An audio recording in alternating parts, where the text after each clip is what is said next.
In the cold void of the galaxy it drifts, an ancient monolith of impossible design, a place of forbidden knowledge where secrets long buried whisper in the dark. Those who seek the Blackstone fortress do so at their peril, for within its walls lie wonders beyond comprehension, and horrors that should never be unearthed.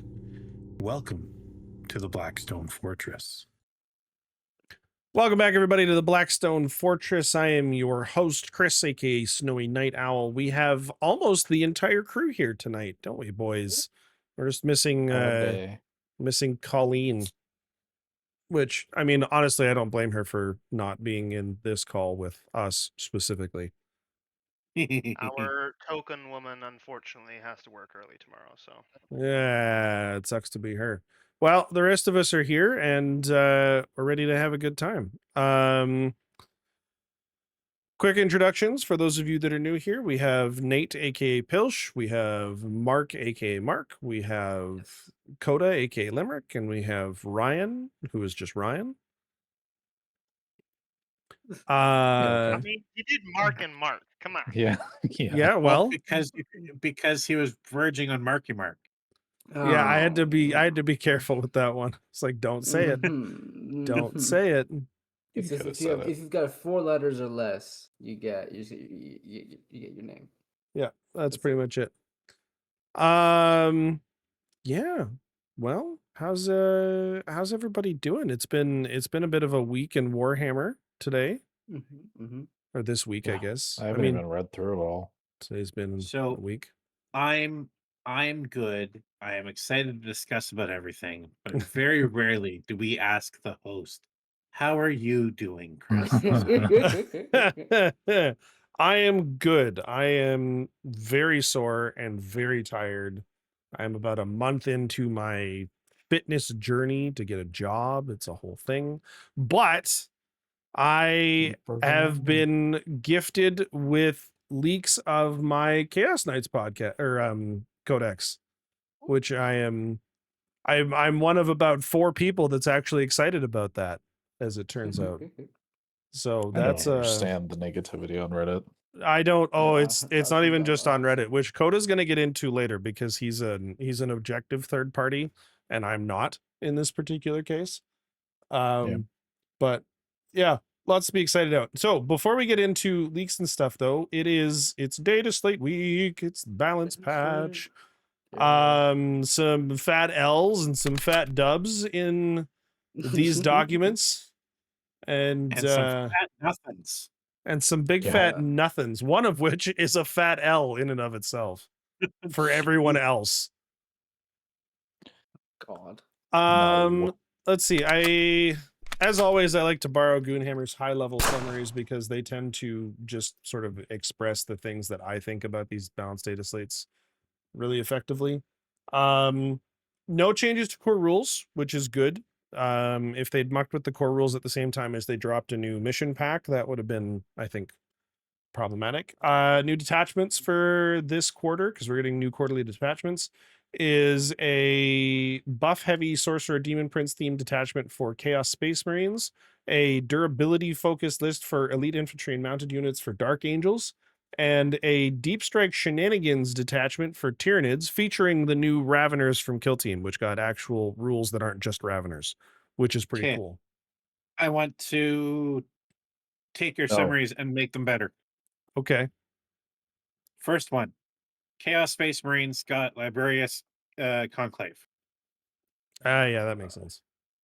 Second one, Dark Angels got transhuman physiology back. They just got transhuman physiology back. Like my FLGS owner has gotten into the hobby playing Dark Angels specifically because of Deathwing, and the boyish squeals of glee and discord over like when we explained what this detachment was to him. Ooh. Yeah, like the entire detachment suddenly just doubled their survivability. Yeah. And I then think there'll be a single person who takes it and doesn't have 3 units of Deathwing Knights. No, because you'd be stupid not to. Yeah. My question is, does anybody take it and bring Ravenwing? Oh, absolutely not. Just Deathwing. Until Ravenwing gets a refresh, no. No, yeah. The and then the Tyranids is Gene Stealer cult a la Tyranid. Yeah, it's Tyranid flavored Gene Stealer cults. It's surprise Mhm. Moloch. Except better than They don't have like revives and Reavers. stuff in that one, do they? No, but they it's have the ability to tunnel a Hierophant bio Titan into your backline. Oh, yeah. okay. Yeah. you have the ability for a lot of your army to make 6-inch charges out of reserves. And 4 That's inches cool. if Yeah. you bring the Norn with the hooks. So I So- mean, yeah, it's the detachments are cool. Pilch, They're Huh. the Norns can tunnel in this detachment. What? I might have to play that attachment. And the new Raveners I look will really say cool this too. is probably one of the first ones where taking a Norn assimilator actually seems worth it. Also, Because you can actually get it into combat before it dies. well, yeah, because Yeah. it can pop out of a tunnel and make a 4-inch 4-inch charge with its hooks. Should also say Yeah. they can't tunnel; they can go through tunnels. Well, yeah, they don't make the tunnel, but you still get to pop a Norn out of a tunnel and go, surprise, motherfucker. Surprise, bitch. The other thing that I've heard about Tyranids that we will get into later is that the Psychophage is apparently usable again. Yeah, they buffed it. Yes. A few top Also, strategies got hit real hard. Yunari got an Exterminatus level nerf treatment. Calgar and Gilliman do not synergize the same way that they used to. Emperor's Children had their wings clipped. Sororitas got big buffs. Yay! Blood Angels got big buffs. What? Tau got a fix of their army rule. Hallelujah. So much nicer now. Ooh, what's their army roll now? I didn't have a chance to look at that. Okay, so I you know actually the prefer old Tau list. the old army lit rule was you pick a unit, they spot Marco. something for a different unit that shoots. Then they Yes. can't spot for anyone else, right? Much It was bullshit, required an immense amount of tracking. Now, a unit is picked at the top of the shooting phase that is eligible to shoot. They spot a unit. That unit is then spotted for all other units that shoot at it. Okay. And then Pathfinder's ability got reworked. Instead of spotting 2 units, they now benefit from their own spotting. Oh, handy. So they're the only ones that can benefit from their own spotting. There's a couple other things that got some little changes, but Tau, not only does it make playing Tau no longer require like both a math degree and a philosophy degree, but it's significantly stronger than the old spotting guiding was. Because you still, Cool. it's still a one, it's still a binary choice. A unit is either spotted or guided, but it's no longer a spotter guided pairing. A spotter unit spots a unit, and that unit you get +1 ballistic skill and all the other goodies against it just for the rest of the shooting phase. Which is nice. The one thing I will say when reading through the Goonhammer review on this, the way it's worded is that you have to choose spotting units at the start of the shooting phase, which means you basically have to go this unit is spotting, this unit is spotting, this unit is spotting before you shoot anything. Yeah. So you do run the risk of like you got to plan pretty carefully. Yep. But it's still But- like you can bring 3 or 4 units in your army that are for spotting. And It then the still rest feels can more blast like away. Tau than the old one did, because now it's okay. These 4 units are going to put their laser lights on, and we'll see what happens. It is a massive improvement. Yeah. It is, and it's also means that Tau shooting phases aren't going to take 48 minutes now. So we might actually see Tau, finish games in a competitive stance.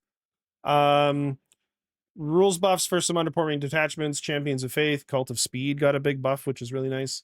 Data sheet rewrites for centerpiece units, most notably Vashtor, the Lord Discordant, and the Lion. The Vashtor and Lord Discordant buffs are wild, and the Lion buff in combination with how good Wrath of the Rock is terrifying. Vashtor is arguably the best unit in the CSM roster now.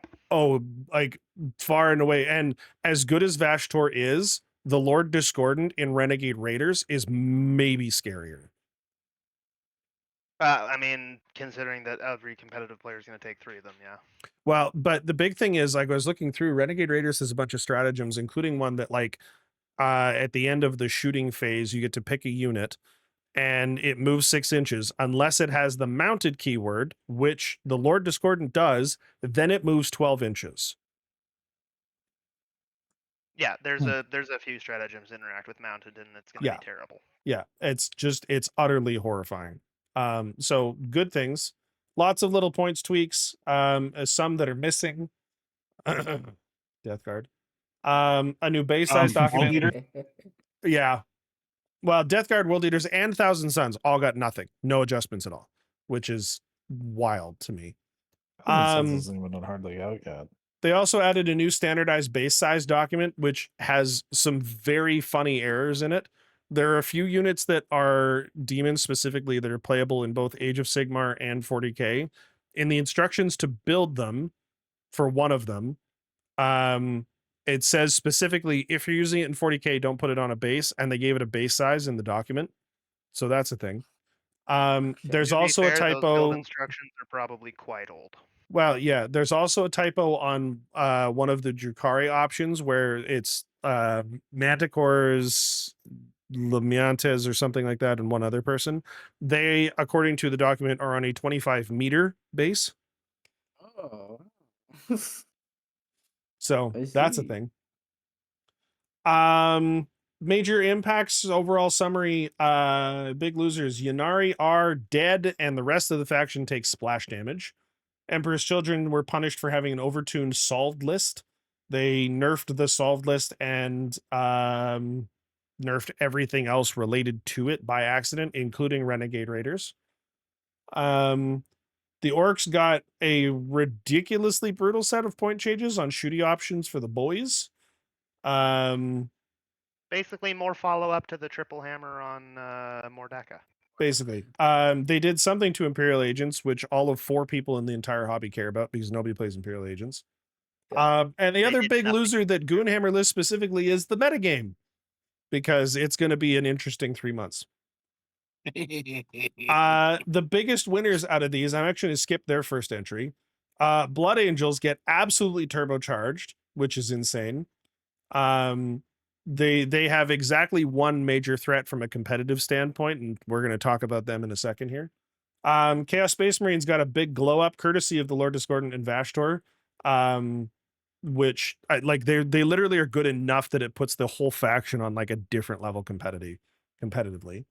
Sororitas are back on the might be too strong side of their balancing seesaw that they live on. And Dark Angels are in a really good shape. The one that I think they're the biggest winners for themselves, and it's the biggest L for the entire competitive side of this hobby, though, is the Death Guard.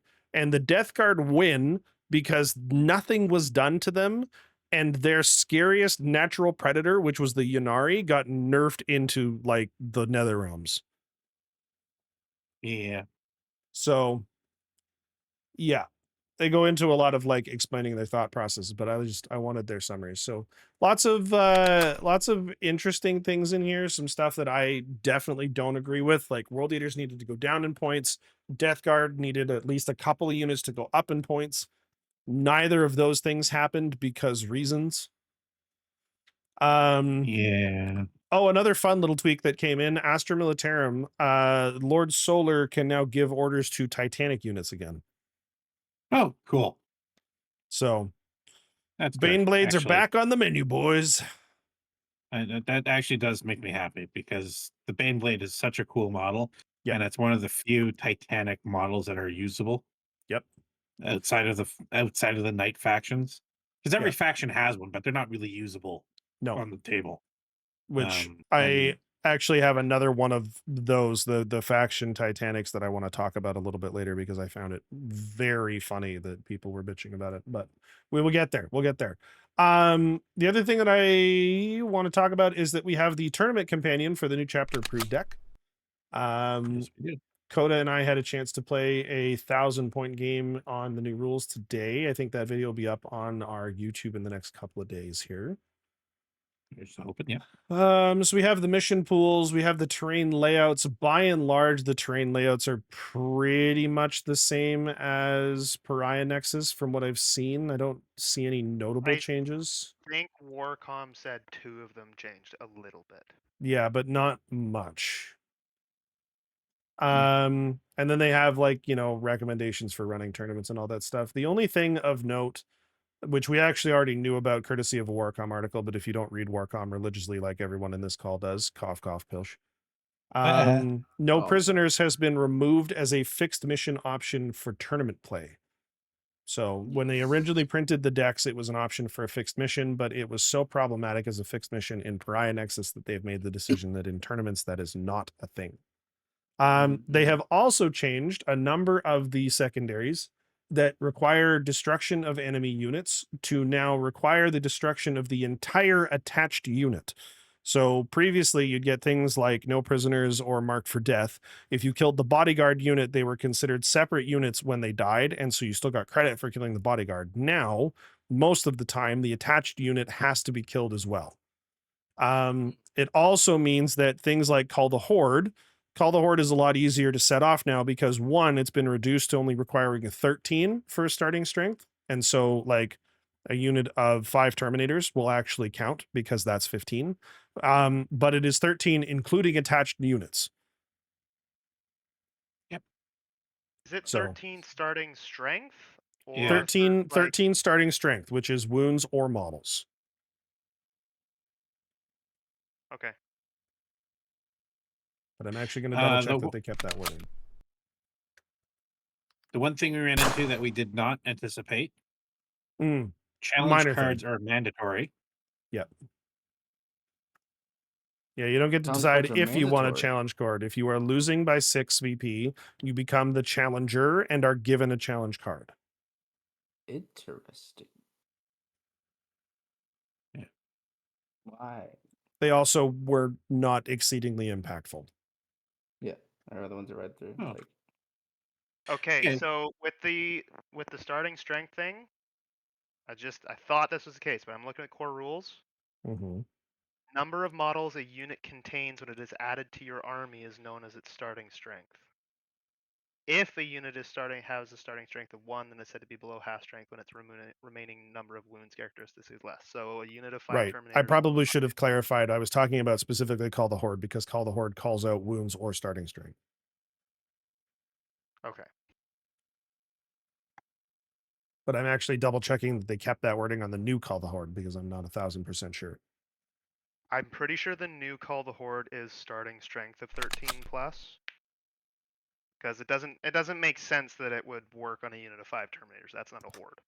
The point being is that you can get it on a lot more. It's a horde of wounds.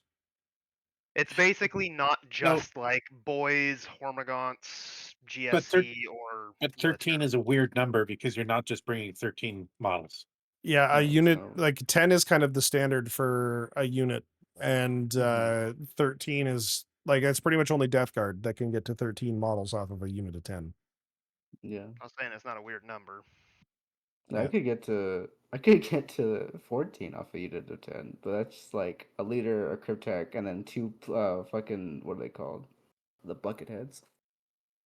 What are they called? Space Marines. Space Marines can get up to Crypto 12. Thralls, yeah. Crypto throws.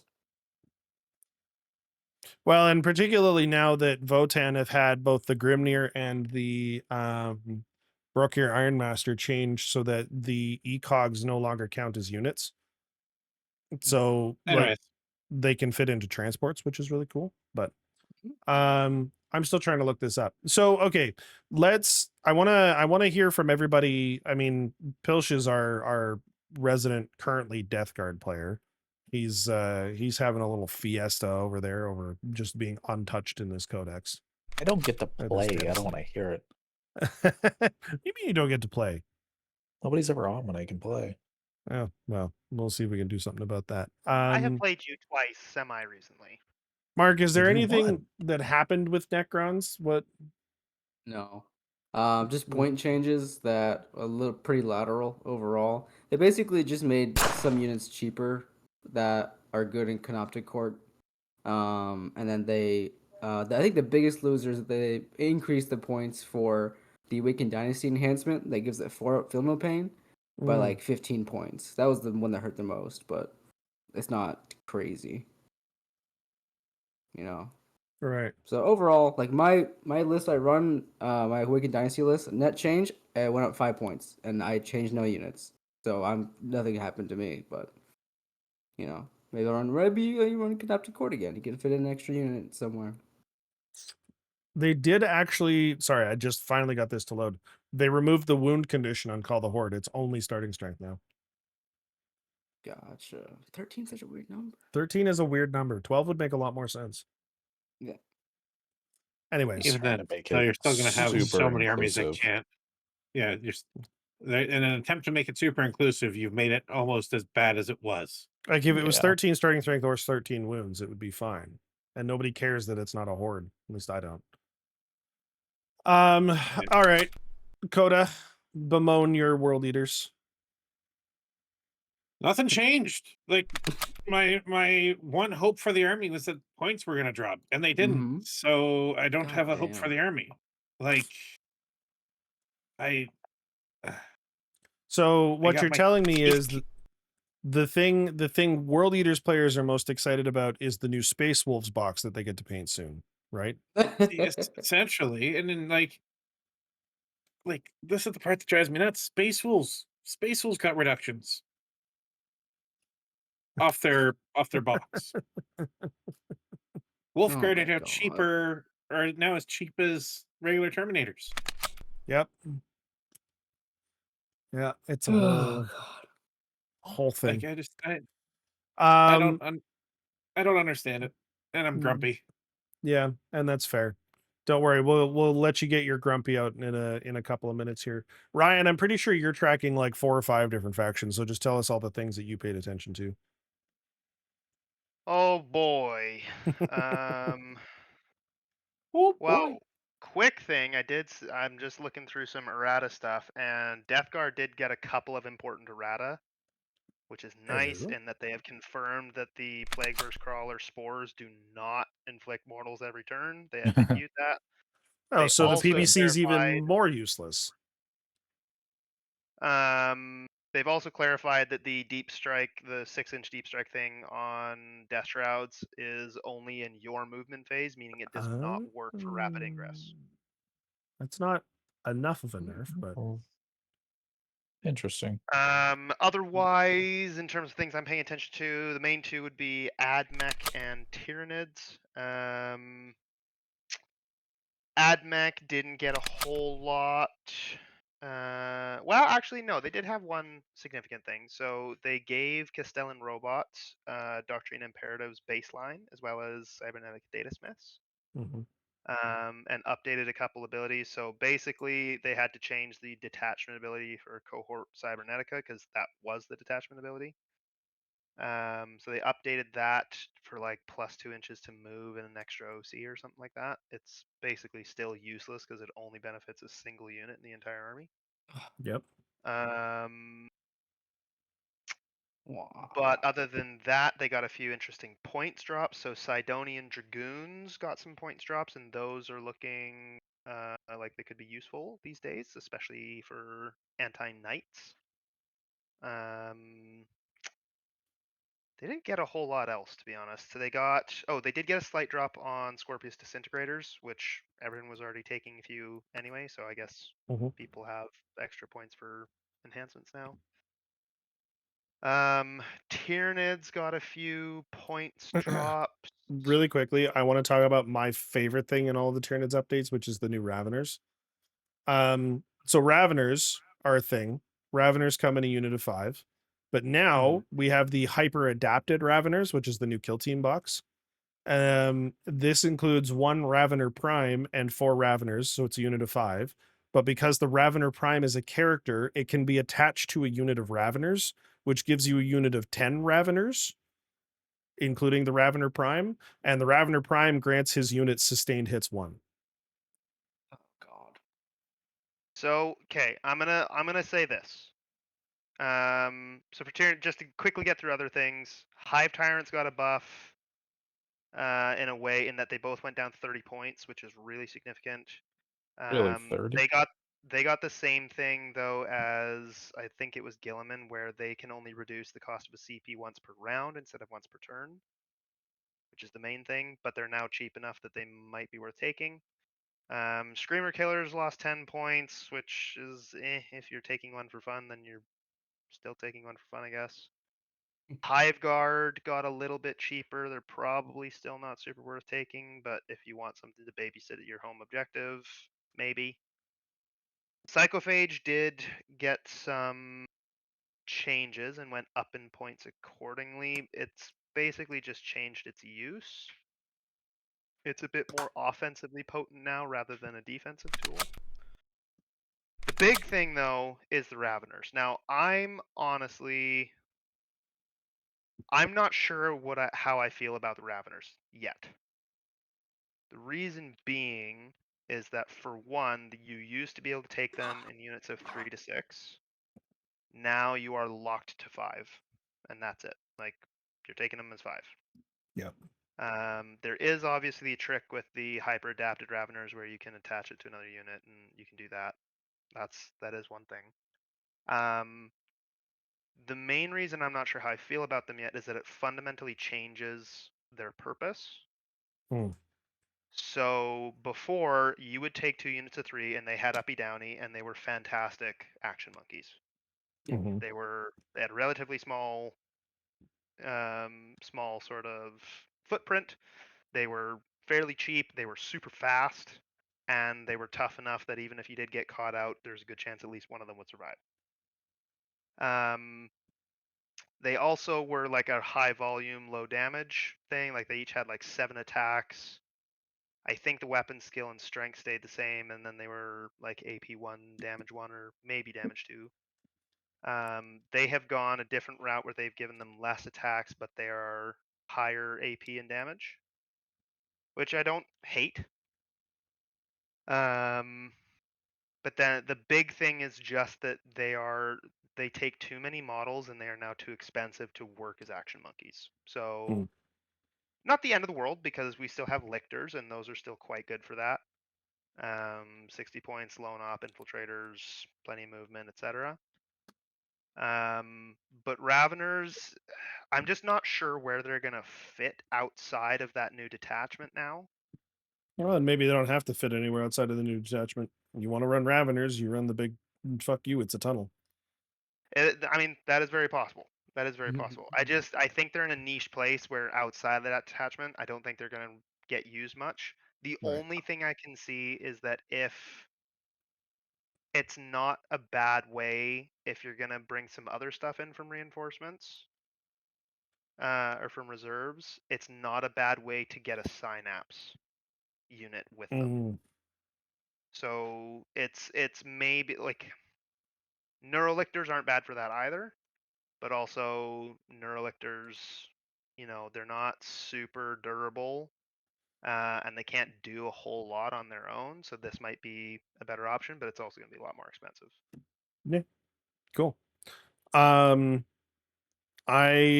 am really only like actively tracking one army, and it's not in the balanced data slate at all because our codex drops for pre-order on Saturday. But I want to talk about my 2 personal favorite changes, which is the Lord Discordant and Vashtor, because they are horrifying. So Lord Discordant, just like right off the jump, flat buffs to his stats. His move characteristic goes up to 14 inches. His invulnerable save improves to a 4 up. And then they tinkered with his abilities. So corrupt machine spirits. Now, at the start of your shooting phase, select a visible enemy vehicle unit within 12 inches, roll a d6. On a 2 to 3, the enemy suffers d3 mortal wounds. On a 4 to 5, the enemy suffers 3 mortal wounds. And on a 6, the enemy suffers d3 plus 3 mortal wounds. So it's Typhus's Eater Plague, but for vehicles, which is very nice. His Spirit Thief ability was changed to, at the start of your shooting phase, select a visible enemy vehicle unit. To the end of the phase, each time a friendly Heretic Astartes model makes an attack that targets that unit, reroll a wound roll of 1, which is very nice. His Impaler Chainglaive got buffed. It went up to 5 attacks. It went up to strength 8. It went up to AP -3. It went up to 3 damage. He is kind of a menace all by himself now, and he's fast enough to do something about it. Vashtor got a version of the ability that all of the demon princes have now, but his is anytime he's within 3 inches of 1 or more friendly demon vehicle units, he has lone op, so he can't be sniped out before he can buff anything now. His reorder reality ability was changed to each time an enemy unit within 18 inches of this model targets this model, Subtract 1 from the hit roll, and until the end of the phase, that enemy unit's ranged weapons have the hazardous ability. Hasn't that always been the thing? I thought I remember reading that one back when. It was was just a changed with little bit range. different, but now it's just like he just punishes you for trying to shoot him. Is Oh, what because happens. -1 to hit is always. Oh Yeah. god. I remember the Um, hazardous. Unholy mechanisms got buffed a little bit, so while a friendly demon vehicles within 6 inches of this model, add 2 to the strength characteristic of weapons equipped by models in that unit. So just a flat +2 to strength are all vehicles, which means that Vashtor escorting 3 Forge Fiends with plasma guns is terrifying. And then his melee weapon got a little bit of an improvement. It went up to AP3 on the strike profile. The sweep profile got dev wounds added, went up to 12 attacks at AP1, damage 2. So he hits like a carnivore now, just about. And then the lion got some interesting love. He can now uppy downy in the command phase, as long as he's not in engagement range, which means that the way the timing of that works, you can draw your secondaries and then decide if you're going to remove lion. And then if you remove him, he can come back in your movement phase. So he's kind of I the like ultimate board control nerd. His martial I like exemplar, that. I mean, it's terrifying. It's good for Dark Angels players. It's also flavorful because the idea with the new line is that he force walks. Yeah. So they got rid of an old ability called All Secrets Revealed, and they now call it Mist Wreathed Shadow Realms. His martial exemplar gives him reroll a hit roll of 1 and a wound roll of 1 on melee attacks for Astartes within 6 inches of him. And then the Emperor's Shield was changed to essentially transhuman physiology. So strength is higher than his toughness characteristic, -1 from the wound roll. So that's a whole Oh thing. yes. Very nice. Yeah. That is, I think, all of the most interesting things that changed. I mean, there's like little tweaks to a ton of things. Oh, right, Calgar. The Calgar Gilliman combo used to be incredibly annoying, and it was the reason you saw so many Ultramarines players, because between the two of them, they could account for like 5 command points in the turn. Or in a battle per battle round, I should say. So Gilliman Right, so give you -1. 2 free stratagems. Calgar generates a CP at the start of your command phase, all this kind of stuff. What they have done is Calgar's Master Tactician ability that generates a CP now requires Calgar to be the Warlord, and Gilliman has to be the Warlord if he's in the army. And all of the 1 stratagem for free abilities have all been changed to be once per battle round instead of once per turn now.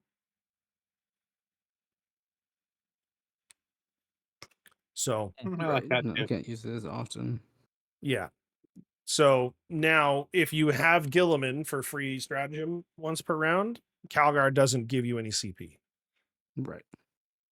which is very nice. I fought a Gilliman Calgar combo, and that man had so many command points. It was horrifying. It's like it counts for 5 a round or something like that. Something like that. Yeah, it's just You stupid. get the one. No, it'd technically be more than that because you get basically the 1 for each turn. So that's 2. Gilliman Yeah. generates 1 on your turn, which is 3. And then Gilliman Calgar. negates the cost of 2. Well, him and Calgar, I think, negate the cost of 1 each. Yeah. No, Gilliman did have 2 because it was each turn, not round. That was why Yeah. they changed that. Can't remember Yeah. what Calgar did for it. Calgar generated a CP in your command phase. So really, it's 6 then per Yeah. per round, 5 which per turn. is just bonkers. Yeah, Tau got their big change. The Kauyon detachment got changed. When a unit is a guided unit, you can ignore modifiers to ballistic skill and hit rolls. The Firesight team lets you re-roll hits against spotted units.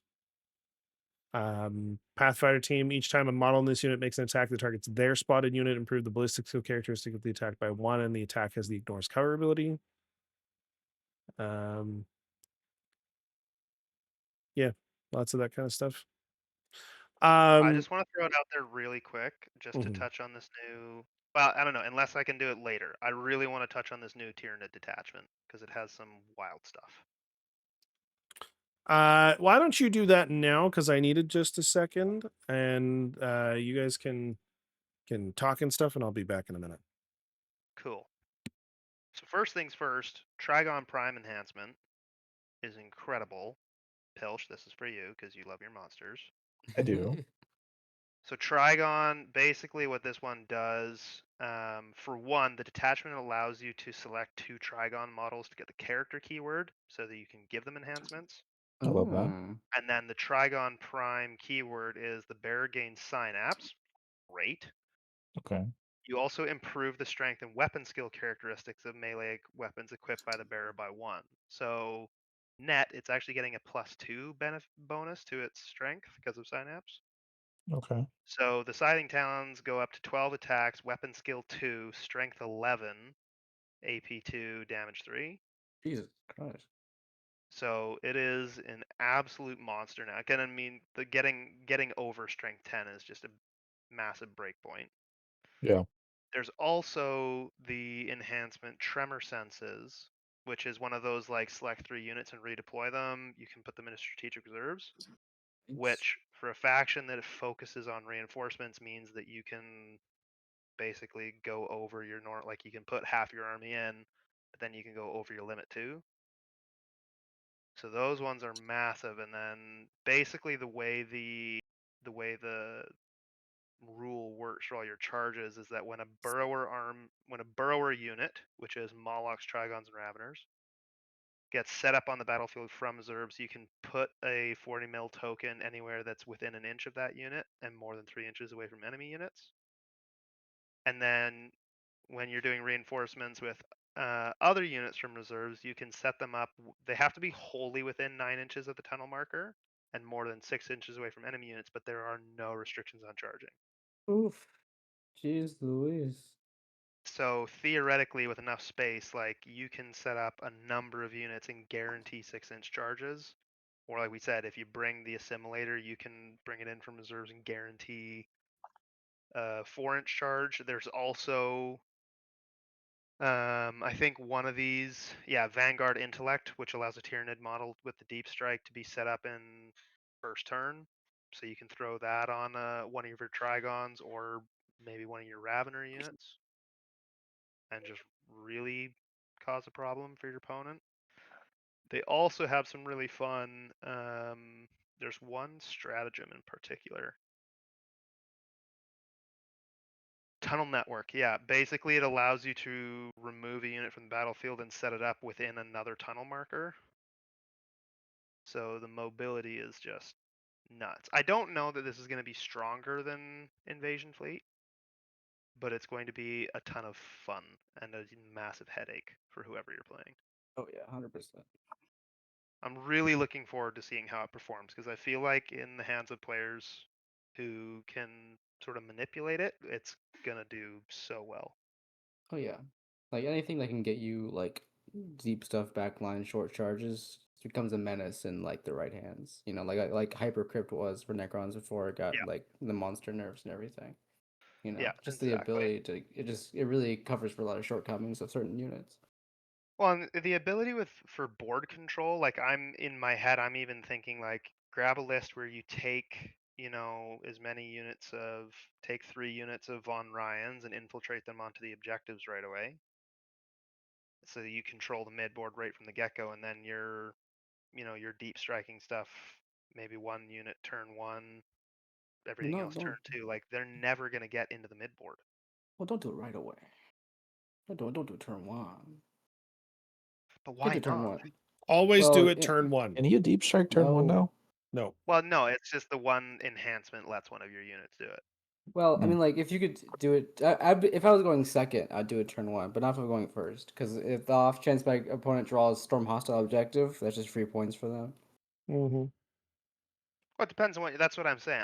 I'd throw a bunch of Von Ryans on the objectives and then rapid ingress. I mean, hopefully you're not going you're not going first in this one. But then rapid ingress, turn 1 with the whatever enhancement unit you've got. Yeah. To be Yeah, fair, that's if you fine. do go first, you just walk the Von Ryans off the points. True. Yeah.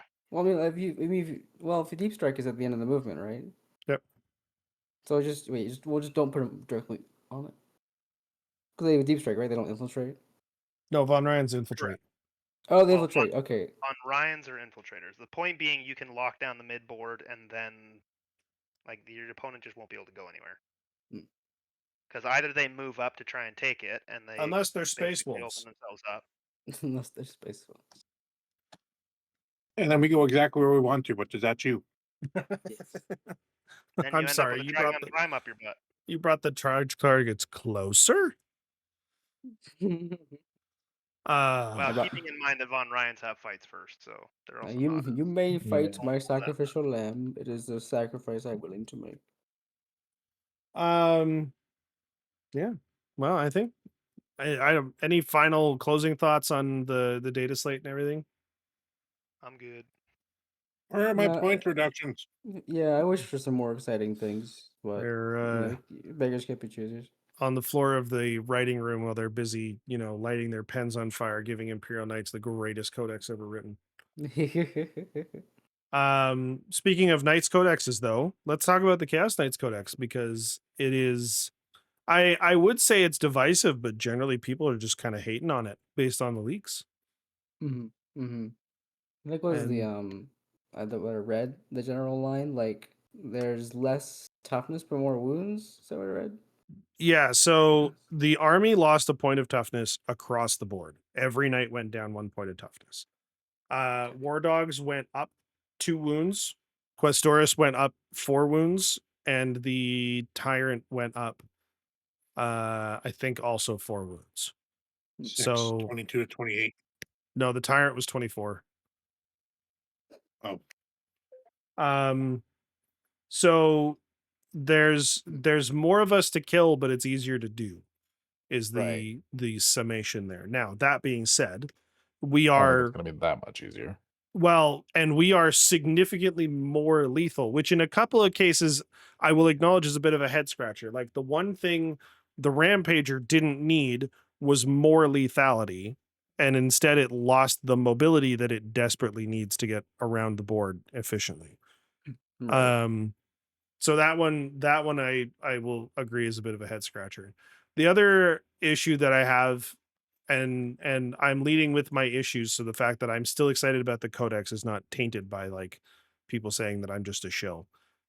A lot of the ability auras, and in particular like the aura for -1 to battle shock and stuff, and the mortal wounds aura on the abominant, got reduced to 9 inches, and I don't really understand why, because it means that, like, in tandem with reduced durability, we're being forced to play more aggressively. So, Because 12 inches is so oppressive. I You're mean, able to target things that have nothing to do with you. yeah, but I'm very tall and scary. Oh my god. Yeah, 12 is But stupid. you're like, you shouldn't be able to reach me a quarter way across the board. No, and that's It's where, long. like, horrible. on the one hand, I'm moderately annoyed with it, but on the other hand, I get it. And like, there were other changes that we were given to compensate. So, I mean, people still are listing the Abominant, which as of now is my second favorite Night Hall, because the Ruinator is just that shit's so good. The gun on the Abominant is still kind of ass. It got 3 more shots, which is like great. I mean, because you're fishing for dev wounds on it, and that's like more dice to roll is always a good thing. The ability that lets it force a battle shock on a visible unit got increased to 24 inches. Nice. But then its mortal wounds aura got reduced to 9. So that's a thing. Okay. Like I said, the Rampager lost the once per game advance and charge. But in exchange, it gained innate sustained hits 1 on all of its weapons and dev wounds if it charges. So a significant buff to its lethality, which is not a thing that it needed. What else? The Tyrant, people are very much poo-pooing the Tyrant changes, and I don't know that I agree per se, with the exception of one thing that I find a little bit disappointing. The Tyrant is simultaneously unchanged and nerfed at the same time. So the Tyrant lost his 2-up armor save. He's now a 3-up armor save like the Questoris, which I don't like. That makes me sad. He should still be a 2-up even at T12. His weapons, the Volcano Lance and the Plasma Decimator pairing, are both largely unchanged, which is really disappointing because both of those weapons have blast, and it makes him very easy to kind of sit on. And so then the profile that I preferred, which is the Dark Flame Cannon and the Warp Shock Harpoon. The Dark Flame Cannon is untouched, best flamer in the game. The Harpoon lost 6 inches of range. It went from 18 to 12. It gained D3 attacks instead of 1. It lost anti-monster, anti-vehicle 4+. And it gained blast for, and it went down to a 3-up ballistic skill. So this is the one change that I don't know about. Yeah. Like the I Harpoon, mean, it's strength 24. Does it really need anti? but anti-vehicle It was- 4+ actually did come in handy sometimes. Yeah, it's thematic too. It's a giant harpoon. He's fishing. Well, He's hunting but them down. No, The- okay, no. It- Sorry, I'm cutting you off here. Chris, when did it come in handy? anti-vehicle 24+. 4+. At strength 24, you're wounding a T12. It a has 2. dev wounds. Oh. Okay, so then you're just guaranteeing a crit on a 4 then. Yeah. That was a big part of what made the Warp Shock Harpoon good, is the fact that if I shot it at a tank, I got 12 devastating wounds out of my 1 dice that I could roll. Yes, because there's so many things with an armor save of -2. I suppose AP -6 and dev wounds is kind of an overkill, but Yeah, that's what I mean. Like, yes, you lost a very nifty trait on it, and like I get that, but it's an article we will discuss later does this horribly, which is we lost this without realizing that with it is it's use like it's pointless. yeah, okay. An AP6 weapon with dev wounds is pointless. You But I wound liked me, being you're able to going point at to- a 4-up and say, hey, that's 12 devastating wounds. the only thing you're possibly doing is going through invulnerable saves, and there aren't many tanks out there that have them. Well, yeah, but I shot it at Eller's Custodians once, and that felt really good. Oh my God. Ironically, the faction that this will be the worst against is Adeptus Mechanicus, because almost all of their tanks have invulns. Well, mean, so the interestingly, Necrons. I don't actually think that's true. I think the faction that this is going to hurt the most against is Imperial Knights. Well, yeah, sure. It's meant to toe to toe. But that's a whole thing. What else got changed? Stalkers are hitting on 3s across the, or not stalkers, war dogs are hitting on 3s across the board now. No more brigands hitting on 2s, carnivores hitting on 2s, which I will preface, the war dog nerfs I 100% agree with. There's nothing in the war dogs changes that I disagree with.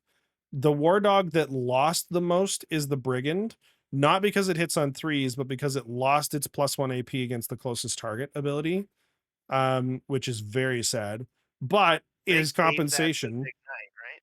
Well, yeah, they gave it to the Ruinator. So the Ruinator gives that ability to any war dog within 9 inches of it, which is delightful. The knight or the war dog that I think is going to see sort of step in and take the brigand's place as our mid-range toolkit, particularly to follow around something like a Ruinator, is the Stalker, because now the Stalker's chain cannon is on par with the Brigands. It's not better. The Stalker still has its ability where it gets +1 to wound against a target that is no friendlies within 6 inches of it. And the Stalker got Scout 6. Yeah, so you need to go over these. So that's a whole thing. Oh yeah, that's the other thing. A lot of people are very angry that the demon breath spear, the thermal spears on the war dogs, lost 6 inches of range. It's now 18 instead of 24. That's fine. Which honestly was a bit ridiculous in the first place. Yeah, the reason that's people are fine. angry about it is you're no longer within melter range when you come out of reinforcements. Okay. Which was You ridiculous. shouldn't have been. Yeah, Come on. it's It's fine. it's a whole thing. I'm not agreeing with these statements. I'm telling you why Reddit is angry. I've spent a lot of Yeah, time no, we know in the you don't Chaos agree, Knights but Reddit. we also have Yeah. to say that they're dumb. Yeah. We talked about the Night Abominant changes. The Night Ruinator, I am very excited for. This thing looks fantastic. Its flamer is Yeah. literally just it is a D6 less for attacks than the Tyrant Flamer. Everything else is the same. 18 inches, strength 8, AP 1, 2 damage. Oh, it's glorious.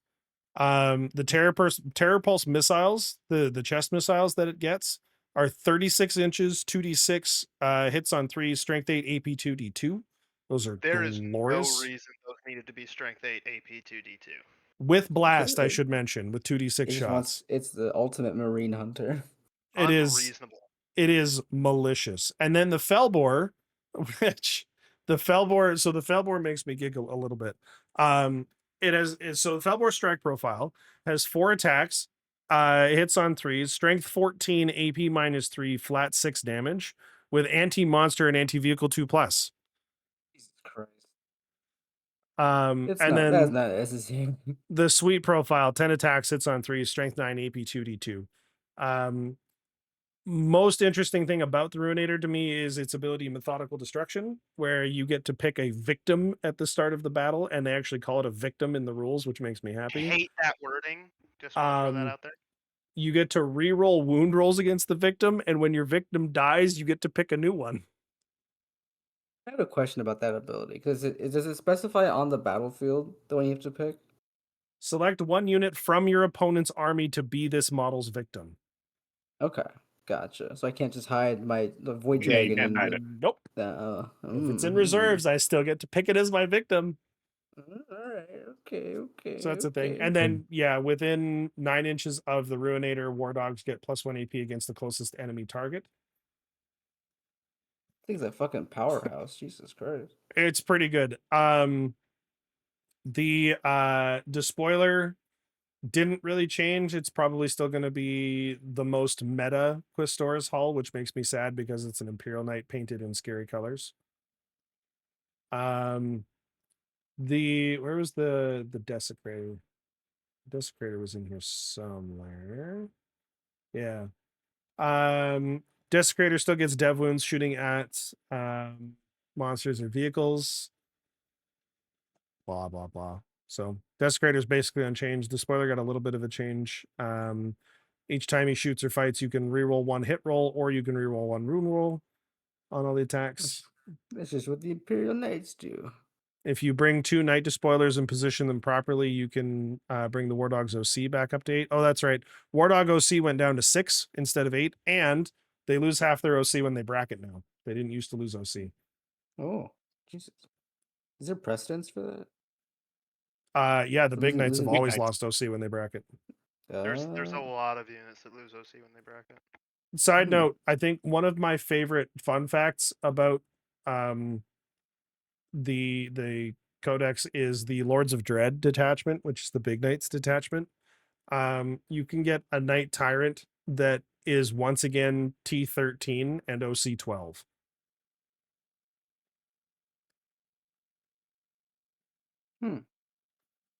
Actually, all of your big knights become OC 12 in Lords of Dread because that's just what the detachment does. They get +2 OC. So that's a thing. What else? What else was interesting? Detachments are fun. Like I said, I know for me personally, I probably won't be running brigands anymore. I think I'll bring stalkers instead of brigands. Oh, right. War dogs are no longer battle line and stalkers are no longer characters. Yay. did see that. Not that it really matters for anything other than war dog spam. And if you want a war dog spam, you can play hound pack. And then, hey, guess what? They're battle line again.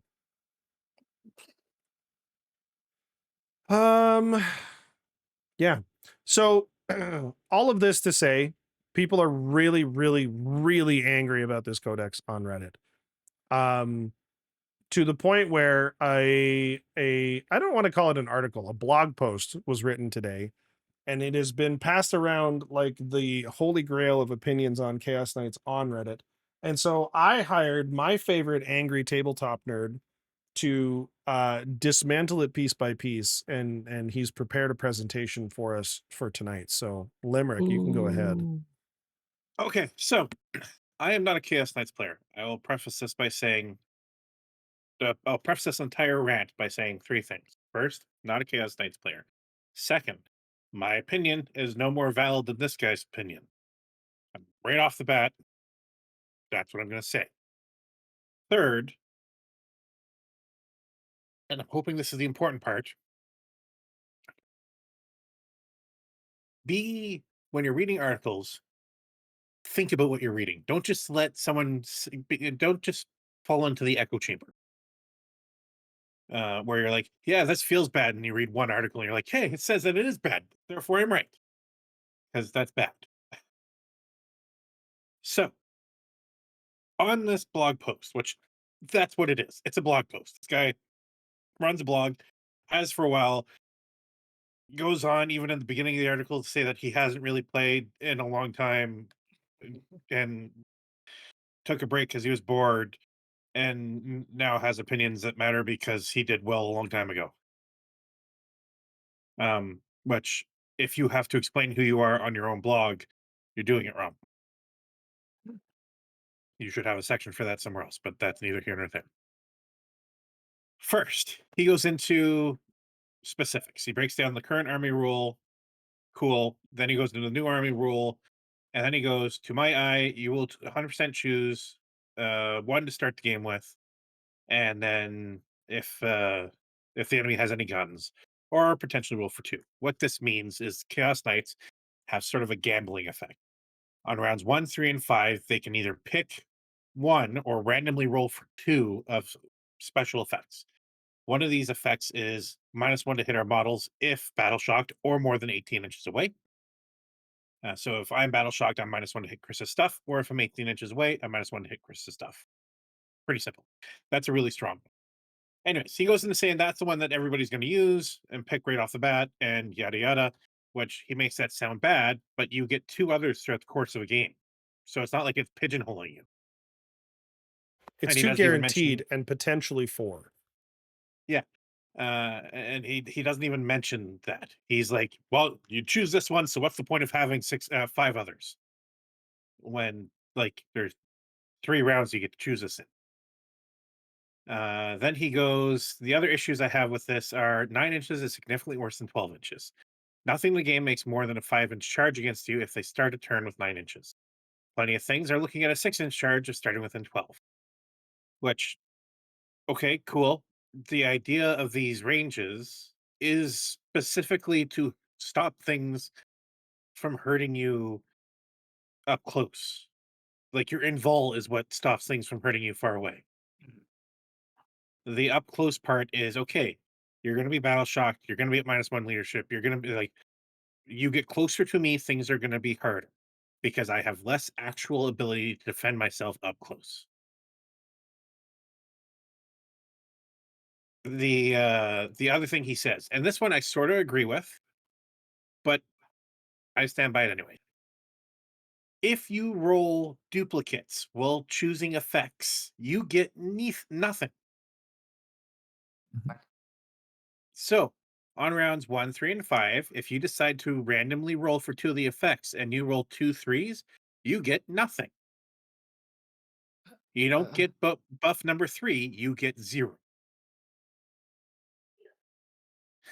And he goes, losing duplicate rolls when randomly rolling for this means in competitive play, you will never roll for this, which is statistically correct, but it's wrong. This is the first Army Rule in 10th edition releases that feel like an appealing way to fun from randomness or just being fun to play with. Hello, we just got a codex where if you get doubles, you blow your brain up, and if you get triples, you really blow your brain up. Yeah.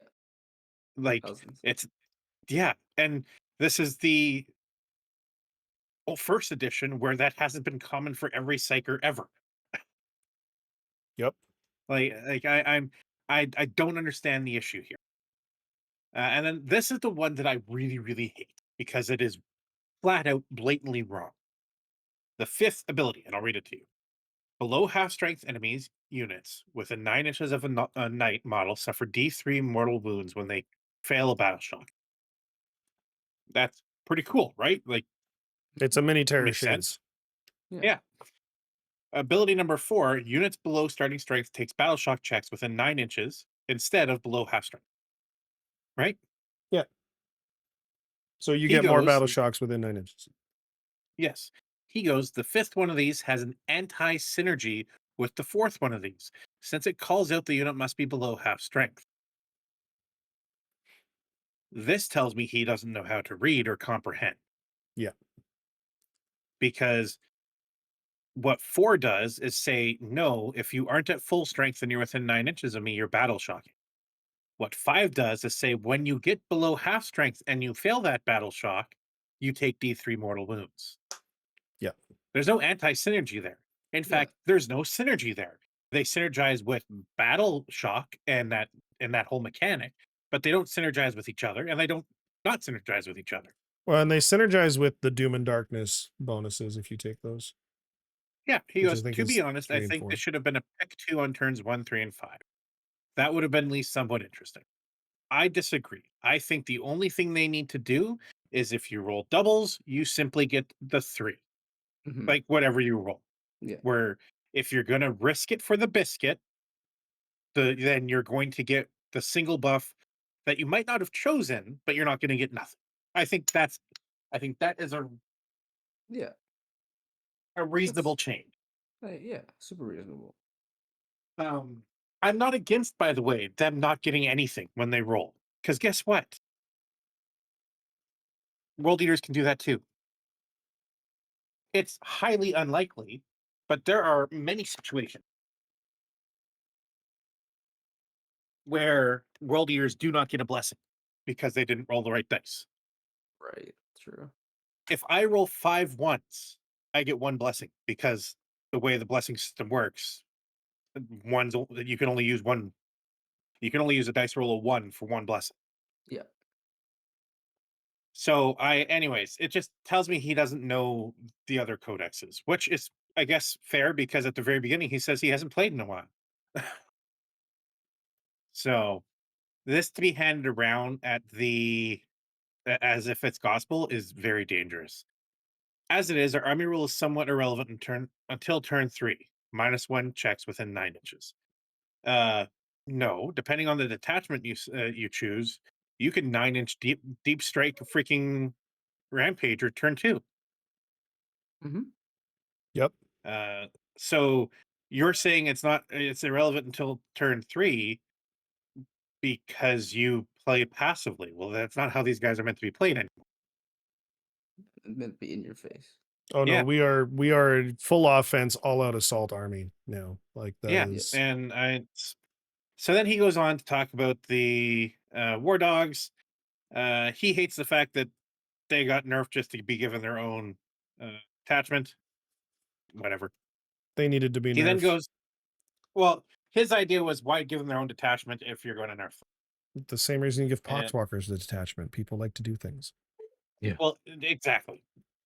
He goes on to the abominant saying getting a couple extra shots at AP0 means absolutely nothing. I still don't know if that's Well, no, so true.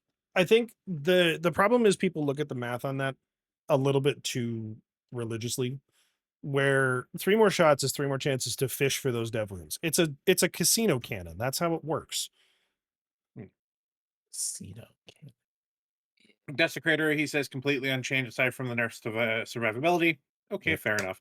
I don't think the toughness change and the wound change is equivalent. I don't think it's going to be felt that badly. No, I don't think Uh, it will, and I'm expecting points reductions, honestly. The wound going up mean that you're actually more resistant against numerical fire. Mhm. Just mass fire isn't going to whittle you down as easily. And the toughness down, you're still being hit on or being wounded on 5s for everything that would wound you on 5s to begin with. Yep. So Yeah, like the I, break point is strength 6 now wounds us on 5s. That's the problematic number. which in melee is more problematic than in range because there aren't many strength 6 guns. Yeah. There's a lot of strength 6 melee weapons. But the way that they've been addressing this is melee weapons that are meant to be vehicle killers usually get anti-vehicle, so it doesn't matter. Yep. So I don't think this is a huge deal. You're still anti-tank weapons are still wounding you on 5s. That doesn't seem to be a bother. Like what's a last cannon? Last cannon is 12. Yeah. So that is wounding you on 3s. And that's a true Instead of 4s. yeah, and that's where you start to feel it. Which with the number of las cannons out there, I can understand that. But then you also get the -1 to hit, and like there's other ways of survivability. I don't know if it equals out, but I don't think it's going to be as bad as people say. Well, like I said, with Ram, point reductions, we'll be fine. Rampager lost once per game, advance and charge, gain dev wounds. The once per game advance and charge, okay, I get that, but if you can deep strike it in the big detachment, anyways, it doesn't really matter. Yep. This is another example of GW completely missing the point on these model designs. The Rampager already basically killed whatever it got to. It needed to be able to get there. Okay, they give it to you Mm, another way. You just have to use it in the detachment. well, and even then, like the Rampager really struggled against invuln saves. Like So really struggled against invuln saves. So getting dev wounds on the charge against a number of enemies that are problematic makes the Rampager insanely good. the I have such an issue with dev wounds. Yeah, that's fair. Uh, But still. no, it's a mechanic of the game. My issue with dev wounds is that it negates invulnerable saves, which is the problem was too many things got invulnerable saves. We had to get around the invulnerable saves. Now we've got something that goes around the invulnerable saves, but the things that are tough to kill because they have invulnerable saves are now too easy to kill. Mm-hmm. The Ruinator shots, everything's insane. Their huge thing is the strike has anti-monster and anti-vehicle too, which is fine, I guess, though it's wounding every monster vehicle you can think of on 3s already. This otherwise, so he's upset that you get free 16% or free 13% better chance of hitting things. I don't know why that's a bad thing. Well, and there are Uh, enough ways to give the Ruinator, because I think you can actually give him dev wounds in at least one of the detachments. I just mean like I don't understand. Like it's fine, I guess. Well, it's good. Like that. You're right. He might be wounding things on 3s. Who cares? Now he's wounding things on 2s. That's better. Shut up. Well, and it Uh, also means that like reductions to strength or to wound or anything like that just don't affect it. it has 2 abilities. First, pick a unit at the beginning of the game, becomes a victim, and you get to reroll runes. Yes, the anti-monster, anti-vehicle tulip is super relevant here. Again, yes, because does it say in melee only, or does it say wounds against this character? Because now that 2d6 flamer, you're re-rolling everything. Yep. Like just because it isn't perfect for one weapon, which by the way means that you're wounding on 2s, re-rolling 1s. Who doesn't love that? And your shots now become more effective. I man, people really like to pick shit apart. Uh, the War Dog's getting 1 AP against closest target. That one's a bit weird because it doesn't like. I don't understand how that. I don't understand how that fits the Ruinator. Like, I'm not. To me, that should be a tyrant thing. Yeah, but the tyrant gives But cover.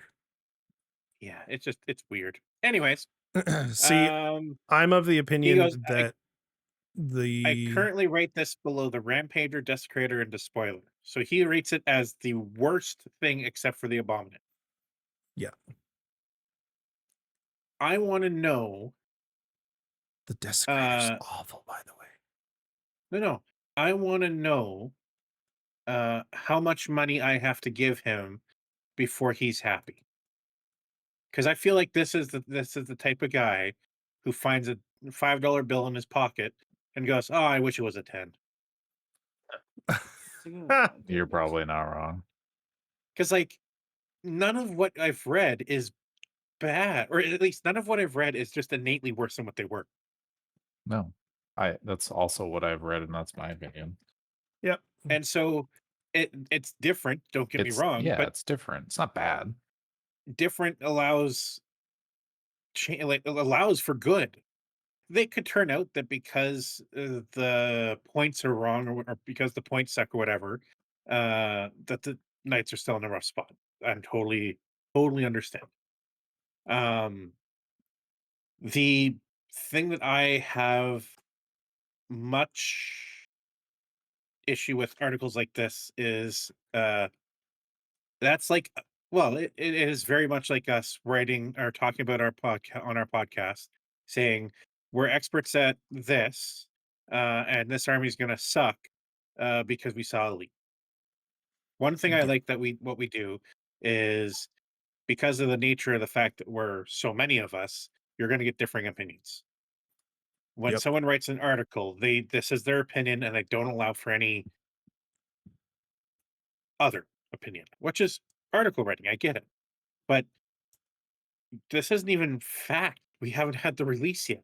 You're putting all this out there, changing people's opinion on it.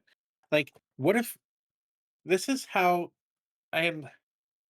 My biggest pet peeve with this industry, or with this community, is that we do horrible things to new players. Yep. Um, we uh call them casuals if they don't know everything about their army. We shun anything but competitive play. I am a huge proponent of leave my competitive match play alone. Let's fix narrative and crusade. But narrative and crusade need to exist.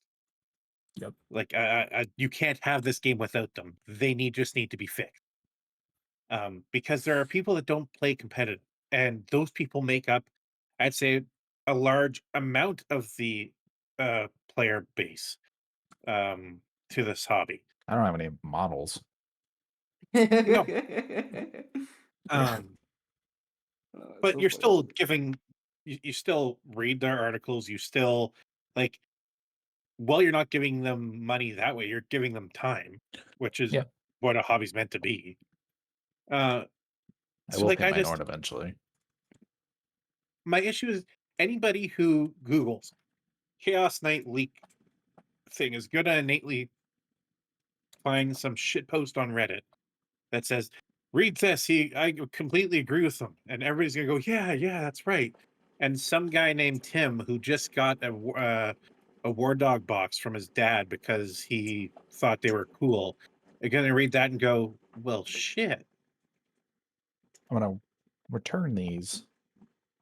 Yeah, or just be done with them. Like, we do not stress enough that shit changes in this hobby, and we do not stress enough that uh the vast gulf between unplayable and top table is where 99.9% of us sit. You know what I find most interesting about the majority of the complaining about Chaos Knights on Reddit? The most common sentiment that I've seen is people saying, "God, I wish we were like we were in ninth." Do you know what we were in ninth? Just despicable human beings. Unfun. Yeah. Yes. And that was the moment that I wrote off this whole blog post. Is there's a line at the end of it where he says that this version of Chaos Knights is not what their opponents want to fight. And I'm like, no.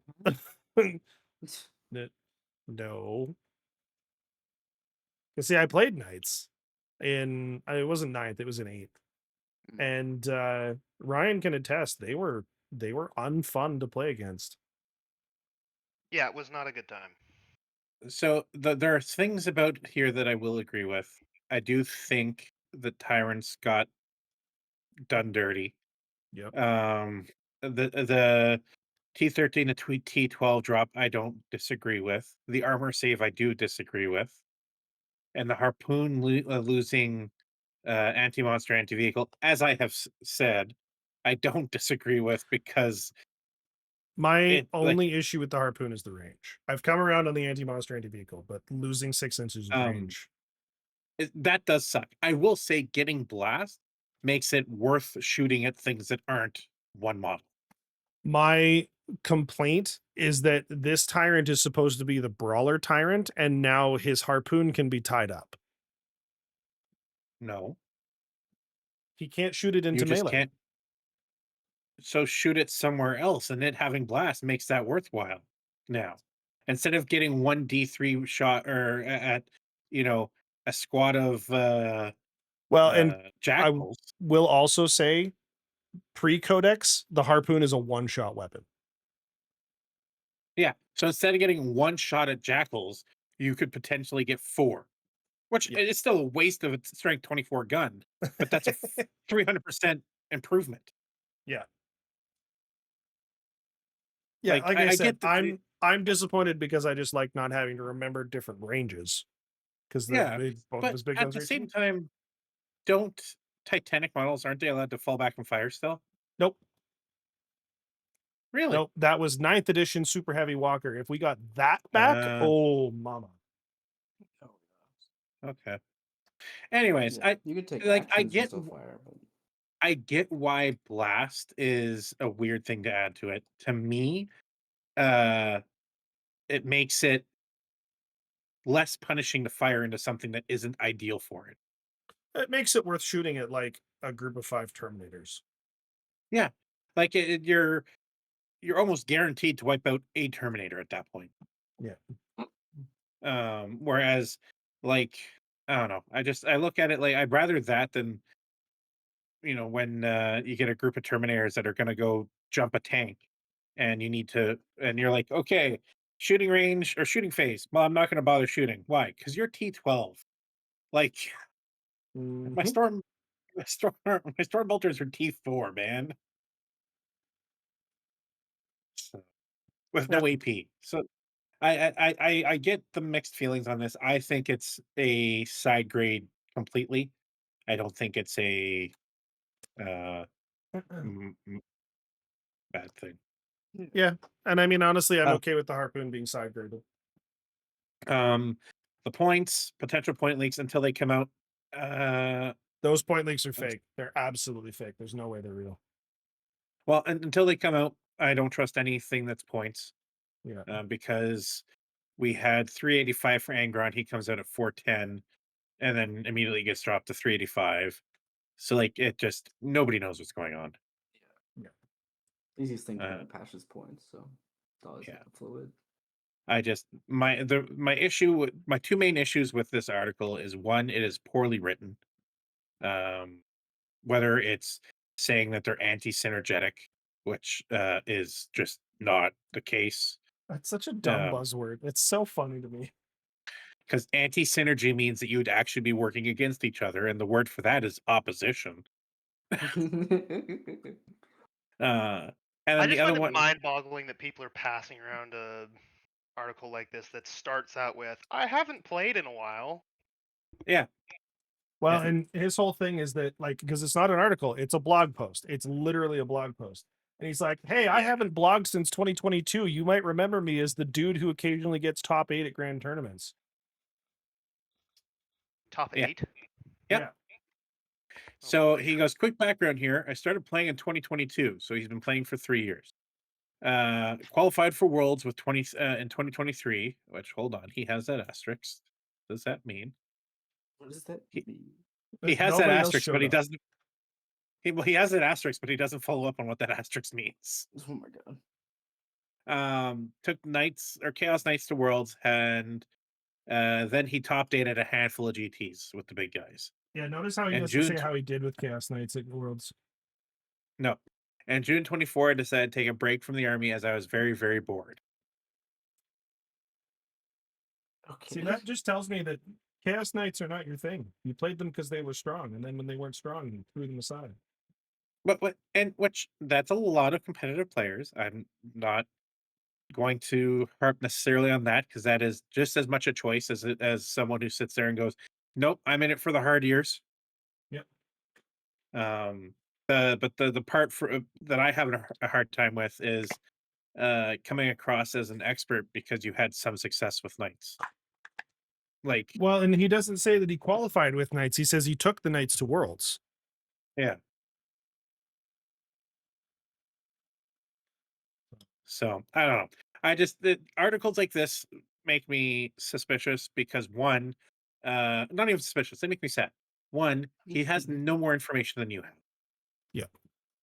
You have all the information he does. At least with Goonhammer and Play on Tabletop and all those people, they get copies of shit ahead of time. When they talk about something, they have the released edition in their hand. Yep. They're not, there's no supposition. And when there is, they will tell you that. But, and yeah, so between the poorly written and then the weird qualification, there are just some things that, like, I feel like a guy woke up this morning, went, wow, people really hate Chaos Knights. Hey, I have some experience in Chaos Knights. Maybe I can hate them too. Bet you I'll get followers on my blog. Yeah. So I don't know. That's my take on that. And that's not to discourage anybody from making a blog. Just do better. Be better. Do better. Stay in your lane.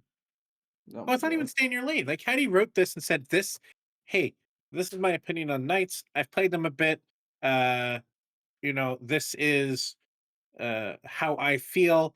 I haven't done any of the numbers. I haven't even played a game with them yet because obviously you haven't. But to literally just be like, 9 inches is significantly worse than 12 inches. Why? Yeah, see, fun fact, there's a post on the Chaos Knights Reddit right now from a guy who he and his buddy tested out the leaks. He ran Infernal Lance into his friend's Blood Angels, which Blood Angels were recently buffed. He's like, I cleaned his clock. He couldn't kill a damn thing. Nice. Nothing in the game makes more than a 5-inch charge against you if they start the turn within 9 inches. What? No, he's saying that the longest charge anything has to make from 9 inches is 5 inches. It's the worst possible way to write that sentence. No, but why? Well, because anything has a base movement of 4. So you overwatch the ever-loving shit out of it. Except we can't. Why? Titanic units can't be Titanic selected can't for Overwatch. Oh. I'm sure you'll have something in there that's I Mm, mean, we've I'm seen all gonna the just throw it out stratagems. there. Even then, like, I know Knights have struggled with some melee stuff, but real talk, like, you can usually survive one round. Well, and here's the thing. One of my favorite shenanigans that nobody is talking about is in Lords of Dread, there is a way to give one of your knights fights first once per game.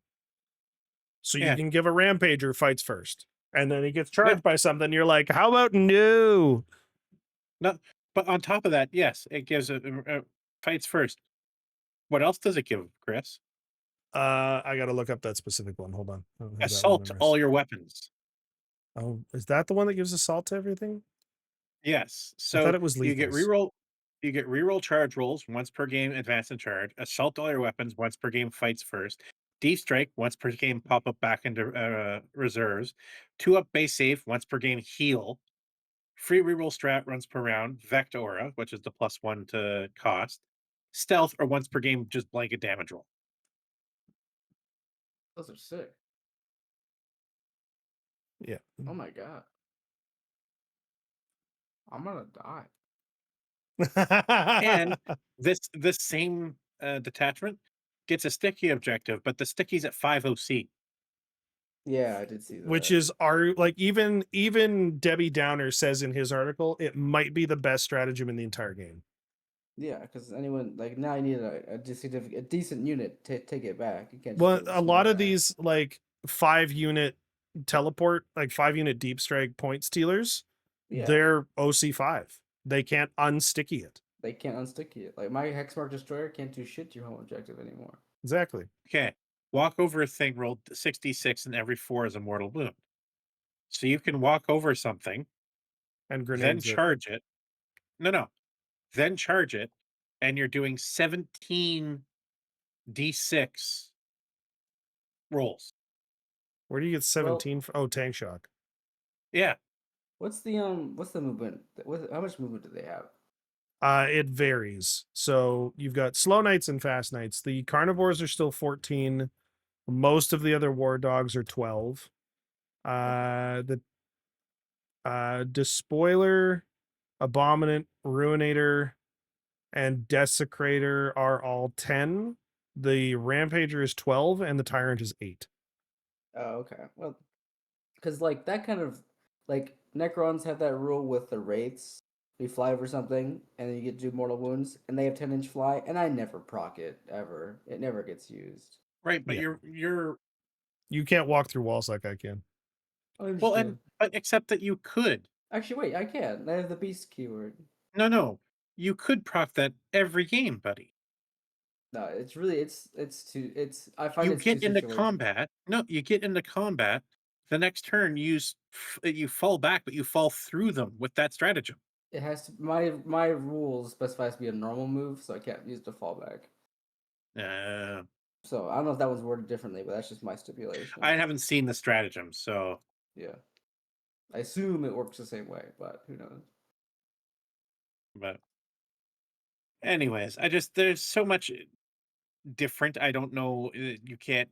I don't think you can come down one side or the other. What it is this reads to me as someone who didn't get what they thought they should get and wanted to write something about it.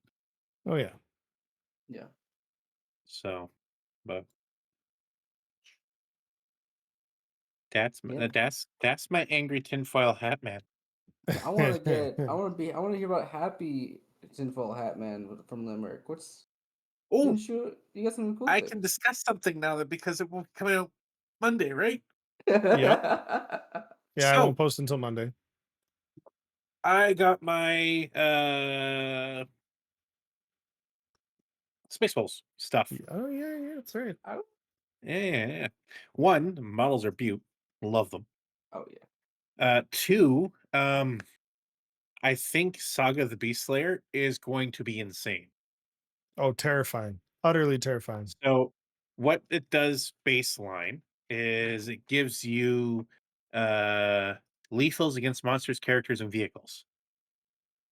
And then at the beginning of the game, I take all the monster characters and vehicles you have, and I half that number, rounding up.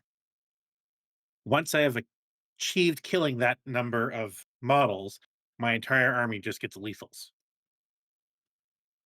So good. So for an army that has many characters, that makes it easier. For an army that has a few characters, then I just have to hunt them down. But the thing that will make it really, really good is that it's one of the few sagas that don't limit it just to Space Wolf characters or Space Wolf models. So like the Repulsor, the Executioner, all Adeptus Astartes units benefit from the lethals. Nice. I like that a lot. That's Um, horrible. Iron Priests are fucking terrifying. Yes, this They're I gonna have get heard. nerfed. There's no way. There's no way they make it. So we've been through the data slate. Yeah, I mean, but again, there's sometimes something's if they don't get nerfed, just like with a specific FAQ in the next 4 weeks, it'll happen in the next data slate. It might happen in the next data slate. They dropped Bjorn's points though already. He is now 170 instead of 180, which is what he was in the back of the codex. Which is hilarious because he gives you an extra command point every turn. And he has the transhuman rule on him. They dropped Wolfguard 10 points, which makes him on par with every other Terminator, despite having transhuman again. No, there's a lot of goodness to be had with Space Wolves. The thing with Beast Slayer too is it makes because the Wolfguard Terminators are much more defensive, Yes. but then with Beast Slayer and Lethals, makes them just as good offensively as anything else too. So Yeah, well, because I'm swinging at you So the reason Wolfguard Terminators usually will be kitted out with 5 Thunderhammers and 5 Storm Shields. That gives them 15 Thunderhammer attacks, but it also gives the unit that gives the unit of 5 Terminators 20 wounds. Oh, if 4 you get an wounds extra apiece wound. because the Storm Shield. So they get an extra wound because of the Storm Shield, and then because they have Transhuman, anytime you hit me with something that's higher than Strength 5, you're wounding me at -1. So I'm like you legitimately have to hit me with a las cannon or a melty melta before a las cannon before you get to wound me on a 3. And you cannot wound them on a 2. Without shenanigans. And they still have the 2-up armor save and 4-up invul save that Terminators get. It'd be pretty nutty. And if you stick Logan Grimnar in them, well, actually, you don't even need to stick Logan Grimnar because he just has the ability. Once per battle, he can bring down something a turn early. So I can bring down a group of 10 Wolfguard Terminators that are in Deep Strike on turn 1. Oh my god. Which is awful. Can be blocked Yeah. out by infiltrators, but still awful. Can be blocked out by infiltrators, but that's still. So I put you 9 inches. That puts me farther than I could get walking to you, though. The other option is 'Cause- just bring a Night Tyrant. Yeah. But Oh. Yeah. I'm looking forward to playing them. Like I said, I'm painting them and I love them. So Cool. I'm really excited. All right. Well, we have been doing this for a lot longer than we usually do. Any closing thoughts from any of you gentlemen? Ooh, I saw a post on Reddit of some guy showing off. He assembled all 4 of the medallions from the Chaos Codex. Oh, Yeah, just like yeah, flash that black credit card there, Daddy. Come on. Yeah. Yeah. He said it was not worth it. Cool. You know, Because it's they're, not. they're double sided with slightly So different. that's still $1,000 a side USD. Oh my god. I've got a hot take. Pilch has a hot take. Somebody write this down. It's the first. I don't think Death Shroud Terminators are undercosted. Undercosted? Yell No. at me if you want. I don't think they need a points nerf. I think the real problem with Death Guard is the vehicles need nerfed. The points need increased. Oh, And I think I it would mean, bring the them blow more in drones line. for sure. Death Shroud Terminators with Lord of Contagion, which is basically the only litter you bring on them, is 250. A unit of 5 Terminators with a chaplain is 245. You get 3 more attacks or 6 more attacks with the Terminators than you do with Death Shroud, You get and you still get rerolls. 3 inches on me on the charge. Well, that's if I manage to get something that's afflicted. Yes. Yeah, you do that easily. It's fine. But I also Anyways. have less models, and I'm still just as tanky. Obviously, James doesn't feel the need to nerf Morty's crew. So He knows that Chaos Knights are going to kick Death Guard right out of that top spot.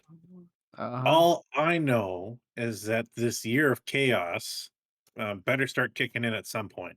No, see, you misunderstood. We heard Year of Chaos and we thought that it was about the Chaos factions. No, it's the year of chaos in the rules. Yeah, Chaos. apparently. Chaos. What's supposed to be the next release? Do we know?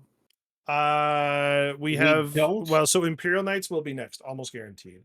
Oh, for some reason We I thought they don't were. know, though. Okay. We know that Um, we should be seeing Grey Knights soon. Well, so Grey Knight stuff has come off the website. Yeah. That's right. Salamanders okay. should be coming up. So Oh. Grey Knight stuff had come off the website, and several chapters have models taken from their cases at Warhammer World, which usually only happens when they're doing promo shoots. Yeah. Yes, I also think it's worth noting on the front of the Space Marine stuff. So there was that commemorative miniature that was released recently. Yes. Captain Cato or whatever. The Captain Cantus. Santos, yeah. Yeah. Santos, Yeah. whatever it is. Yeah. The Space Marine Captain was released, and he was in the same bundle as a lot of the other like chapter specific character rumors and Assault Terminators and Vanguard veterans and all that stuff. So him showing up lends a lot of credence to those. Means they're probably coming soon based on the release schedule. I do think Imperial Knights are going to be next. But yeah, we might also be seeing some Codex compliant chapter stuff very soon. Should be a good time. All right. Well, that's it for this week. We'll be back in 2 weeks, probably talking about Imperial Knights and the ongoing dominance in the meta of Death Guard, and you guys can look forward to that. So for tonight, Blackstone Fortress signing out. You guys have a fantastic couple of weeks, and we will see you then. Take good care of yourselves. Bye bye.